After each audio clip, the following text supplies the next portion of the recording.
नमस्कार, legal update में आपका हार्दिक स्वागत है।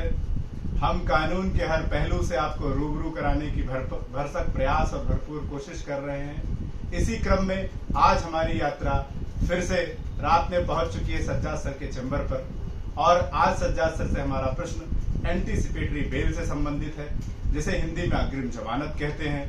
438 सेक्शन सीआरपीसी का अंतरिम जमानत या एंटीसिपेटरी बेल के प्रावधान को बताता है। सज्जाद सर, हमारा आपसे प्रश्न है कि कृपया प्रकाश डालें कि इस एंटीसिपेटरी बेल कहते किसे हैं, और शुरुआत में नए वकील इस एंटीसिपेटरी बेल के एप्लीकेशन को कहां प्रस्तुत कर सकते हैं और इससे रेमेडी किस तरीके से प्राप्त कर सकते हैं। देखिए,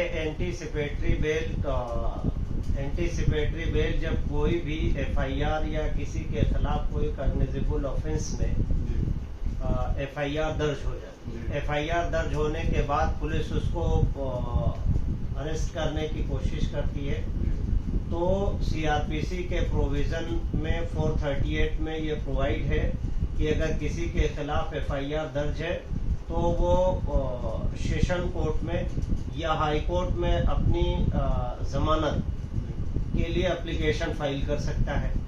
अब उसके लिए 2-3 चीजें जरूरी हैं कि क्यों आपको अग्रिम जमानत दी जाए। अग्रिम जमानत 2018 से पहले उत्तर प्रदेश में लागू नहीं था। बाकी बहुत सारे स्टेट में अग्रिम जमानत लागू था, लेकिन यहाँ उत्तर प्रदेश में नहीं था।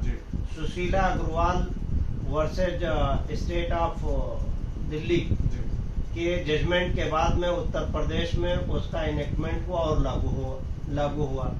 बहुत सारे लोगों का क्वेश्चन ये रहता है कि एंटीसिपेटरी बेल जो है वो टिल द इन्वेस्टिगेशन है, विवेचना तक है या विवेचना के बाद तक है।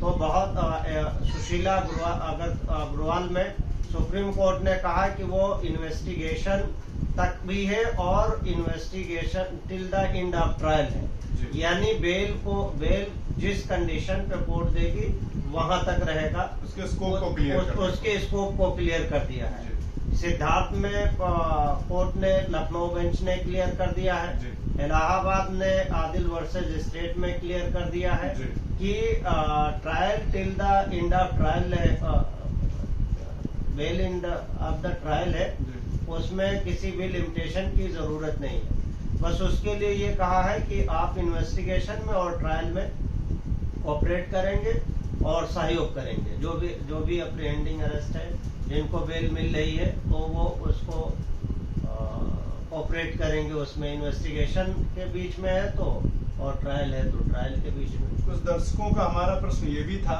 कि एंटीसिपेटरी बेल आखिर दाखिल कहाँ की जा सकती है, सर इसके बारे में थोड़ा बताएं। एंटीसिपेटरी बेल का जुरिडिक्शन बहुत सारी चीजों को लेकर कंफ्लिक्ट है।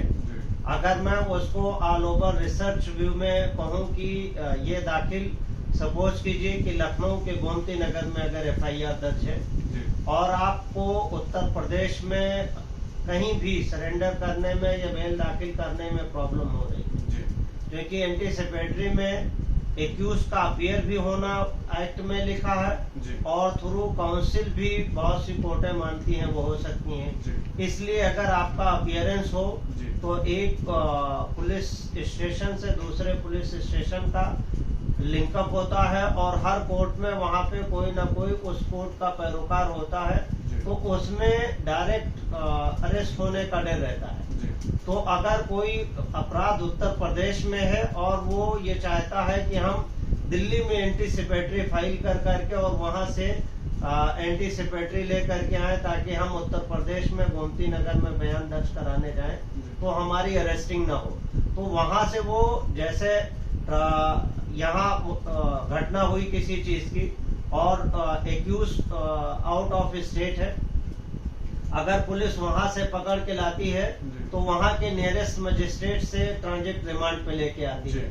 इसी तरीके से जैसे उसमें वो प्रोविजन है, उसी तरीके से अगर कोई आदमी दिल्ली से बेल एंटीसिपेटरी करा के लाता है तो यहाँ पे वो परमानेंट कर सकता है ताकि वहां से यहाँ आने में उसकी अरेस्टिंग ना हो।